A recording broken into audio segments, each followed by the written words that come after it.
Imagine he didn't answer. After he just said you good? No, he's good. Torino! What's up? Que pasa, muchacho? Turn us horizontal, dude. Go horizontal, Dorino, and you can get Well, both of us. I'm sure his phone doesn't do that. Are you driving? No, he does. He's an iPhone. My wife's driving. There you go. Yeah, I like that. She's a black belt, right? Yes. Black belt? Black belt. Yeah, I love that. Man, so you guys might be one of the most badass couples out there. Yeah. Who else is there that has 2 black belts in their family? We got my wife is a black belt. My younger brother is a black belt. My older brother is a black belt too. Oh, so your whole family's black belts. Who's the highest ranked black belt? The whole family. Me. That's right. And besides me, my dad. But my dad's karate. He's karate black belt. Yeah, but who's the real black belt? You know what I'm saying? Yeah. Did you give your wife her black belt? No, that was her professor, Casquinha, the guy from Constant Grace in Rio. I like that. Well, Gilbert, welcome back to Menace and the Man. My pleasure. I don't know if you remember, we had you on back in January where I just interviewed you and Menace was training. Oh, that's right. Yeah. I remember that, and I remember a couple weeks ago when I just show up at Robbie Ong interview. Yes. Yeah. The greatest cameo in the history of Menace Oh and my the Man. gosh. Yes. Yeah, it was up there for sure. So Gilbert, what? Like you're on some like goddamn savage He-Man shit these days. Like anyone, anywhere, anytime. Like tomorrow, okay. Right now, okay. Like this is like a new thing for you because at 55, it took you a minute. Like, oh, you want to fight? Give me a second, get my weight down. Yeah. Now it's like what? I'll lose 10 pounds right now. Or what is it? How much you over these days? 85? How much I walk around? Yeah. 190, 185, but I can drop pretty easy to 84, 85, 83. Right. Because when you were fighting at 155, you were walking around like 190, 195 too. So, but now I can call myself triple A. Anyone, anywhere, anytime. I think I'm a hard worker. I like to work hard. Yeah. I'll work it. All these guys at the gym. I really like to work hard. But like you said, at lightweight at 155, I gotta kill myself just to make a weight. Yep. Just to step on the scale. So as soon as I decide to go to 170, I think life gets easier. I still feeling very strong. Most of my main partners, they are already 170, so I know the feeling already. I know what to expect. And I don't need to cut a lot of weight, so took a lot for me to take that decision, but as soon as I made the decision, I'm feeling very good about it. Because you're crushing fools right now, my dude. Yes. Congratulations on that recent win.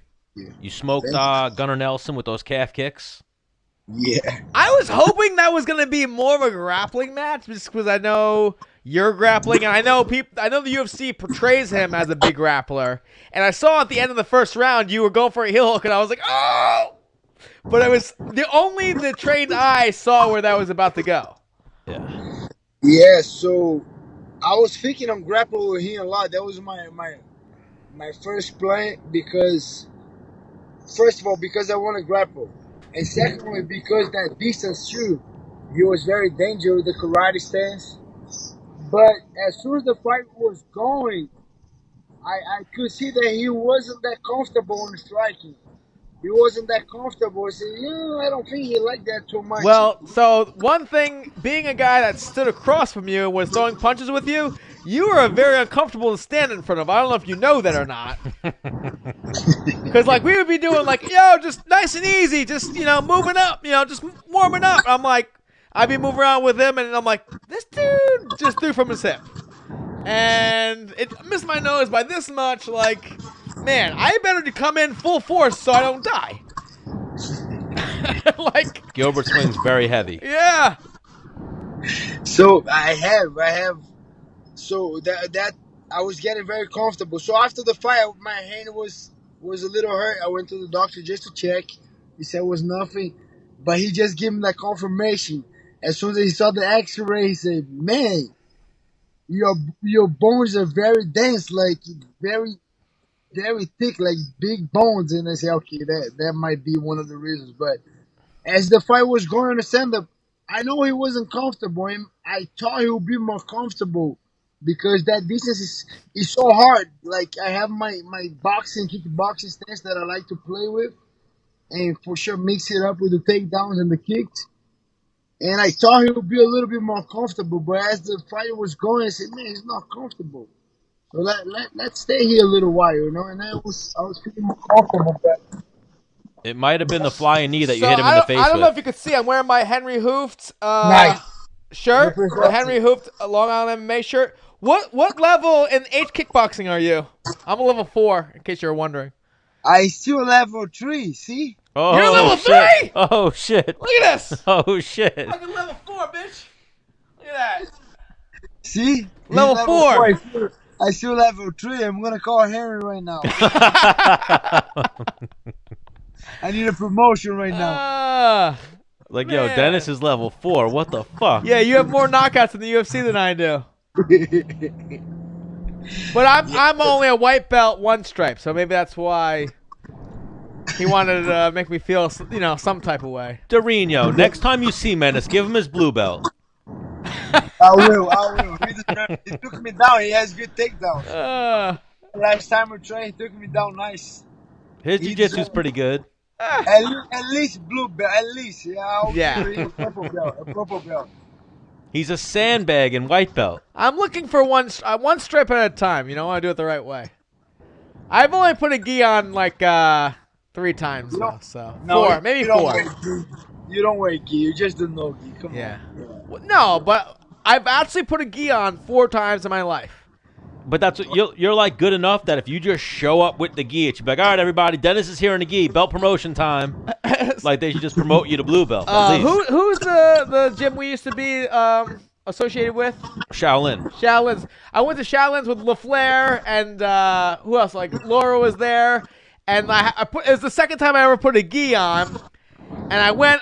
We did the class, and then we're in the locker room. Someone's like, "Yo, man, what kind of belt are you?" I'm like, "What are you talking about?" Like, this is my second time putting a gi on. He's like, "Yeah, right, dude. You're at least like a brown belt or some shit. I saw you fucking throwing the brown belts around, the purple belts. Like, you're lying. You're not a white belt." I'm like, "Dude, what are you talking about?" Like, They need to change that. If you're a high level wrestler, you need to be at least purple or brown belt. Come on, you guy goes there with the no, white but like belt. you said, I've been doing no-gi my whole career, He so.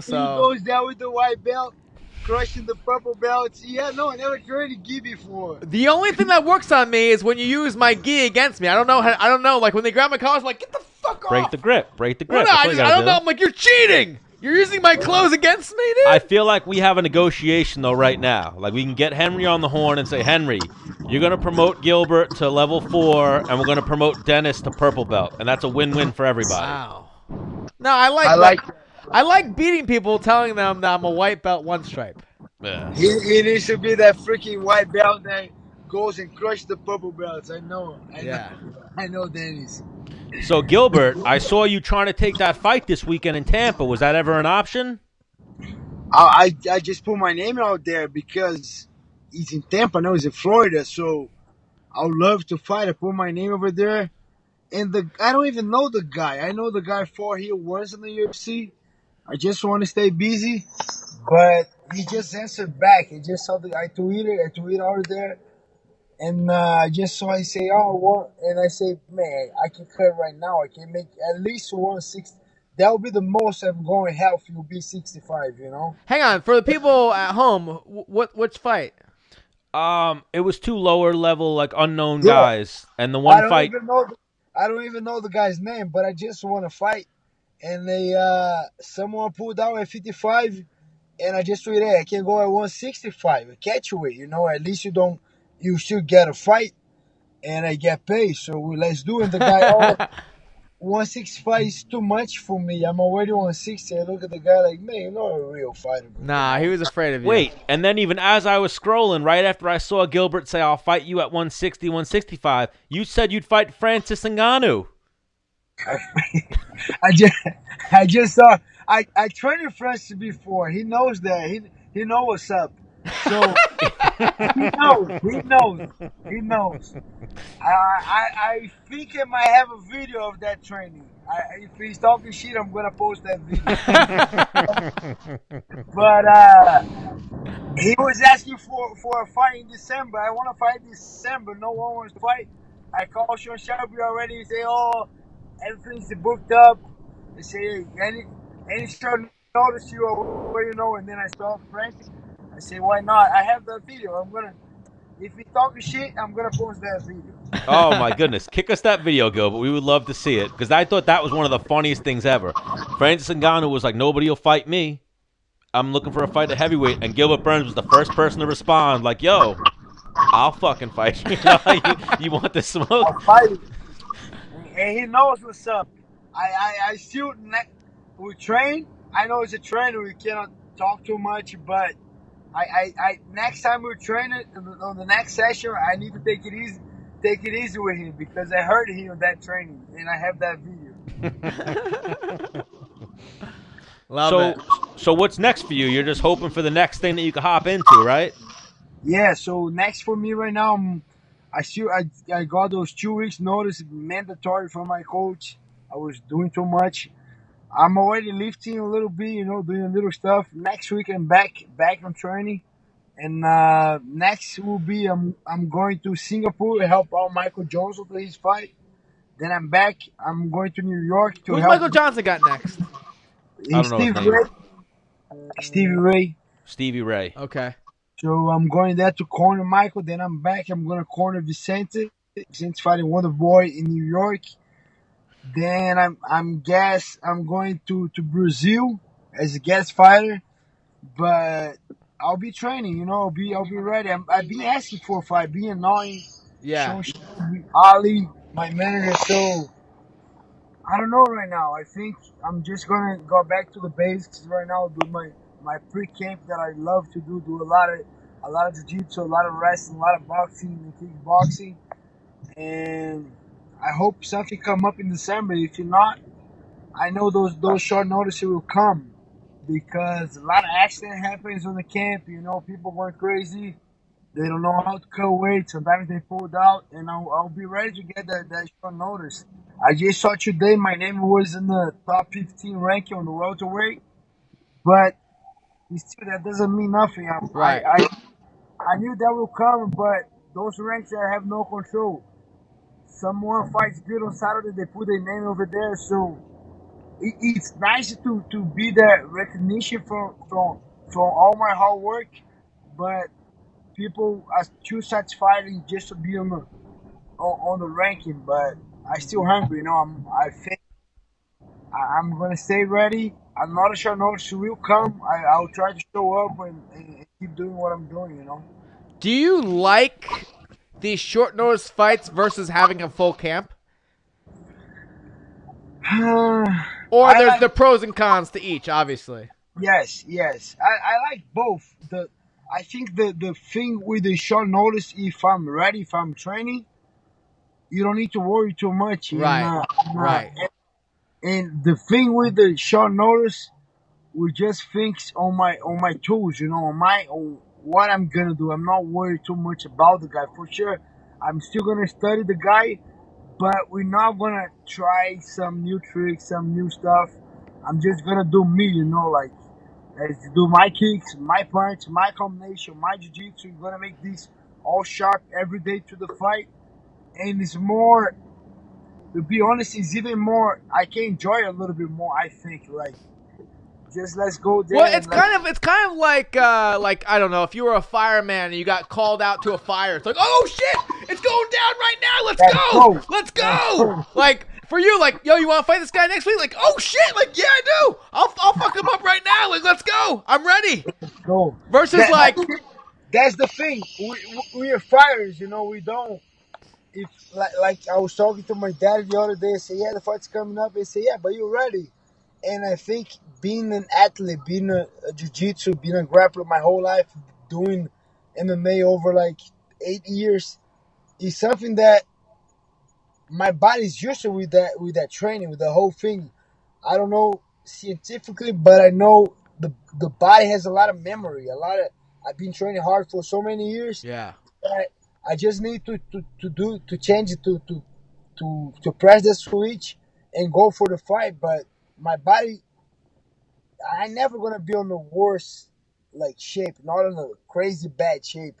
My shape might be okay, good and great, but I'm a real fighter. If something come up, let's say we're going to a wrestling practice and we kind of wrestle extremely hard. We wrestle super hard, and something come up on the street with my kids or my wife, I'm gonna freaking fight for 20 minutes. I don't care, you know.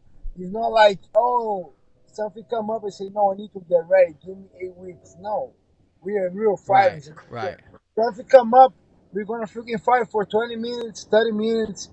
I'm a real fighter, so it is what it is. But I think the short camp just give me more focus on me, you know.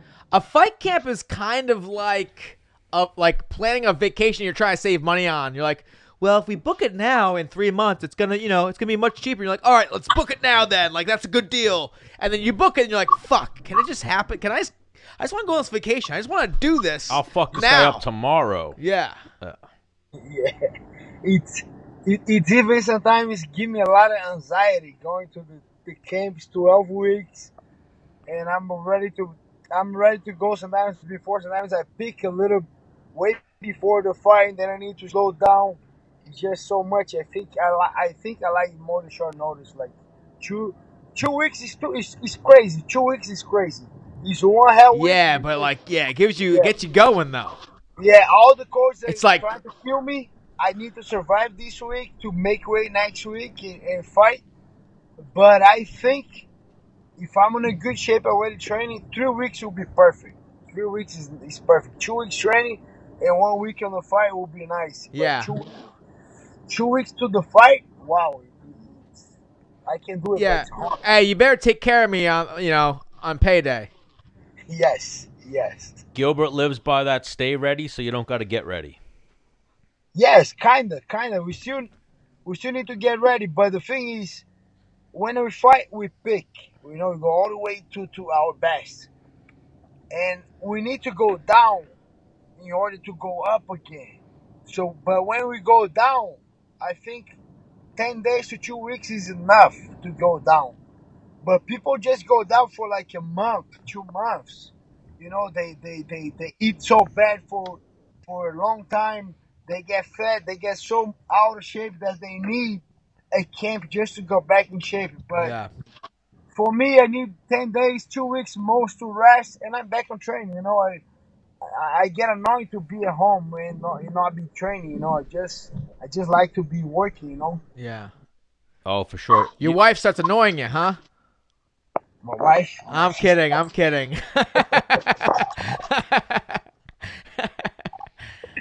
She's tough.